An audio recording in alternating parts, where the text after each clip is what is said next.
Hi guys, and welcome to the channel. In today's episode we're going to be looking at some different seat options for our Land Rover Defender.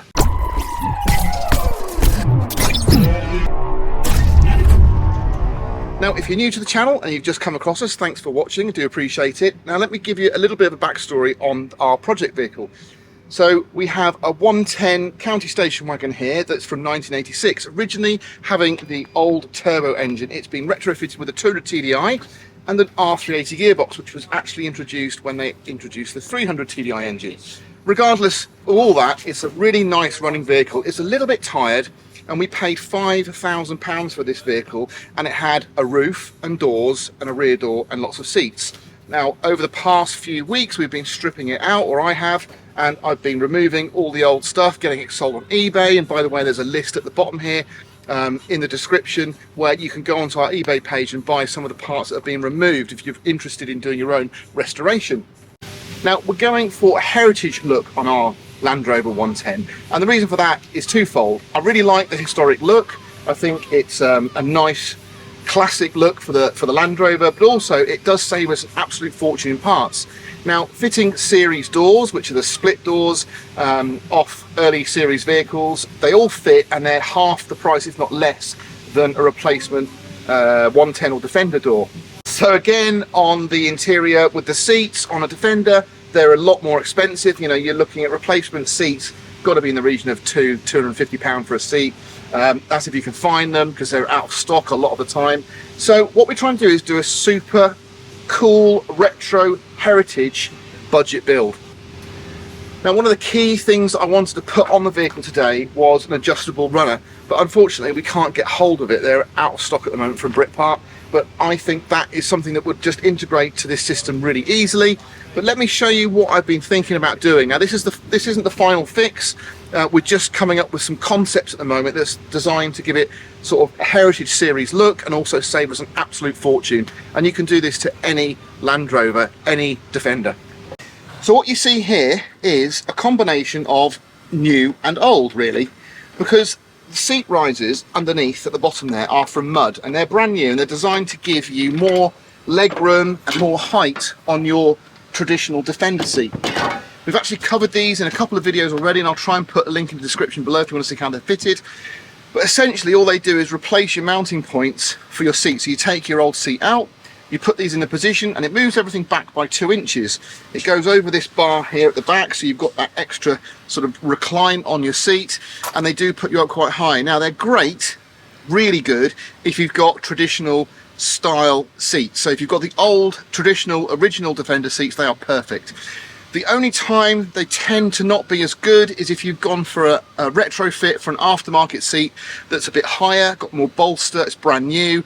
If you're like me, 5'10", your head's going to be touching the ceilings. But I would definitely recommend these if you've got the original style Defender seats. Now, this seat frame is available brand new, which is great because that's not been the case. Now, originally in a series, it would have had its own runners, its independent runners either side, and that would have allowed it to move forward and backwards. And that is what I wanted to fit on these mud stuff seat risers, but we can't do that today. But what we can do is cover another option. So we're going to mount this seat frame on these runners. It's going to be fixed, so it won't move for now. And then I'm going to show you how to build up the series seat for a massively reduced cost than actually fitting new Defender seats, and you'll find they're just as comfortable. Now, we've got two mounting positions available to us as an easy option. We can either mount the two front holes here in the front of these seat risers, or we can fit the two rear in position on our seat risers. Now, I like a bit of legroom when I'm driving. I'm going to be in a really nice high position, so I'm going to go for the rear position for now. And there's a big difference between the two. Look, you can see it's about 3 inches rake, so you really are going from one extreme to the other. But we'll try it this way for now. We're not moving the vehicle around much, and we'll see how that goes before we then fit the adjustable runners. Right, the first thing I'm going to do is mount the seat frame at the back, and for this we're just going to use some regular bolts. I think all said and done, when this goes in for a final fix, we'll be using some nice stainless button heads, but these will do perfectly for now.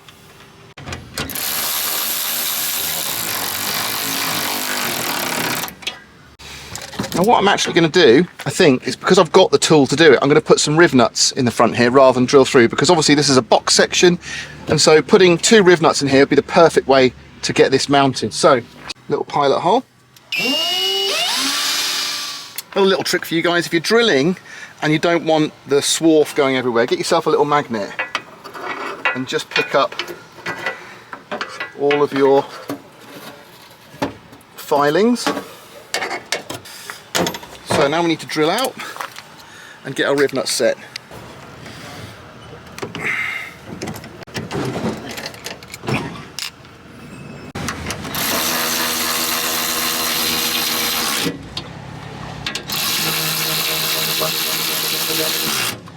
There we go. So, seats in nice and secure. We've got seat base here. So this is a series or a military seat base. It should locate straight in. Look at that. So you can see there, look, we've actually now got a really nice new seat in there. As I said before, massively cheaper than fitting a new Defender seat.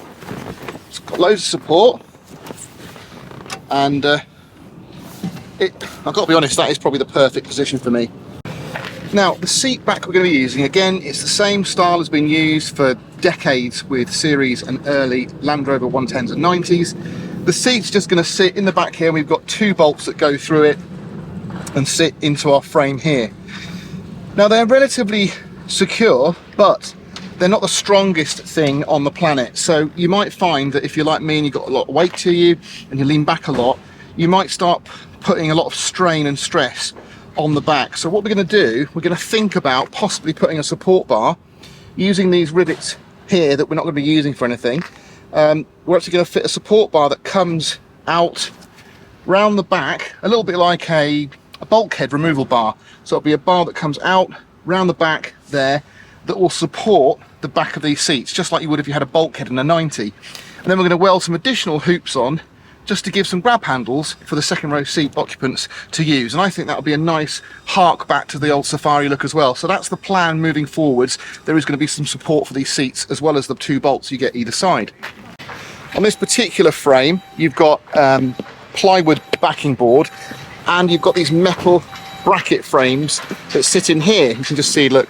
And what we're going to have to do is identify the holes in there to drill through. Now there's 3. You've got one there, one there, and one there. We're going to need 2 of them because these are used for reclining and non-reclining seat mounts. And we're going to want the diagonal, 2 diagonal holes. So not the front one, because that wouldn't be any good to us. We need these 2 here. Get yourself a Phillips head screwdriver and just find your 2 holes in here. Just put your screwdriver in, start twisting. That'll cut through the material without tearing it. Okay, so there's one. Then we've got our lower one as well, which is here. You're going to need these special shoulder bolts that I said before. Now the thread on them is UNF or Imperial, so you can't use a metric bolt, otherwise you'll strip the threads inside the back. So get one of those. That will allow you to slot that in nicely, gives you a bit of a shoulder. These plates will actually fold inwards, and you want to give yourself a little bit of room. Get yourself a washer that goes over the thread but not over the shoulder, like that. You can see. Thread it into the frame, the bottom. There we go. And then that's it. Now that is all the support you're going to get. So you can see there, look, it's not amazing. We can get it tightened up, that's going to help. So the seats fold down, which is great if we're in the wet. Okay.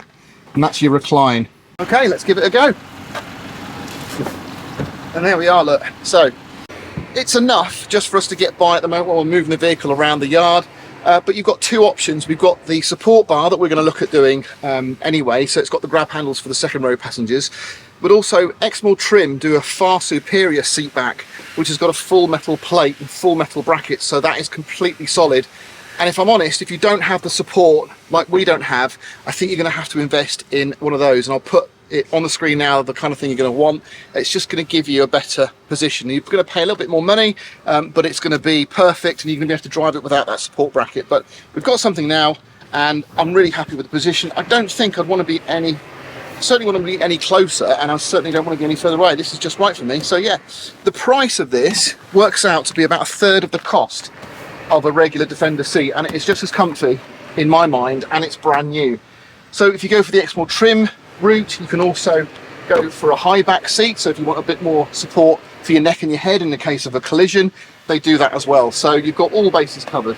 Now, the thing I really like about this seat idea is you don't lose any of the accessibility that you would on a normal Defender. So if you take the base off, which is super easy, you've still got access to your hole in the bottom there. So again, you know, it is an original idea, it's an original concept used by Land Rover, so why not just implement it and sort of give yourself a little bit of a uplift on your interior for not a lot of money.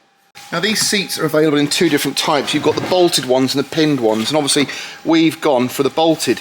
Now I believe you can get a block in here, so it's like a rectangular metal block that allows you to position a spacer in there to adjust the seats. I'll have a little look, and if we can get that as a spare part, I'll list it down below or on the screen. I'll put it on there now, but there is potentially a block you can get in there just to hold it in place if you want to sort of reduce the lean on it. But as far as I'm concerned, that's pretty much suitable for most people, I think. So you tell me, is this something that you might fit to your own Land Rover, your own Defender or 110 or 90? If it is, just comment below and let me know what you think. Now, obviously, there are some safety elements involved here, and you know, you're removing a safety tested frame and you're replacing it with one of these. Now, these aren't going to be as safe as an original Defender seat. You know, it's just, that's the way it is. But there is a way that we can make that just as safe by putting that bar on there, or actually supporting the back a bit better with the proper fixings. Because what you don't want to do is, obviously, if you have a rear impact, you don't want to be flung back, the seat just collapses, and then you just end up flapping back and bashing your head on something in the back or crushing the person behind you. So you've got to be realistic about what you're doing. But this is a genuine Land Rover seat. You know, this was fitted to plenty of vehicles, and there's no reason. It was actually fitted to plenty of these vehicles as well. Certainly military vehicles all had this design in them, but a lot of them did have that bulkhead because they were all hardtop, so they had that support behind them. So it's definitely something we're going to have to look into to make sure that we're making the vehicle as safe to drive as possible. We haven't finalised our ideas yet. This is just really an exercise to see what's possible, but certainly financially it makes a lot of sense. There we have it. So if you enjoyed what you saw, give us a thumbs up. Please do subscribe, it helps the channel immensely, and I'll catch you on the next one.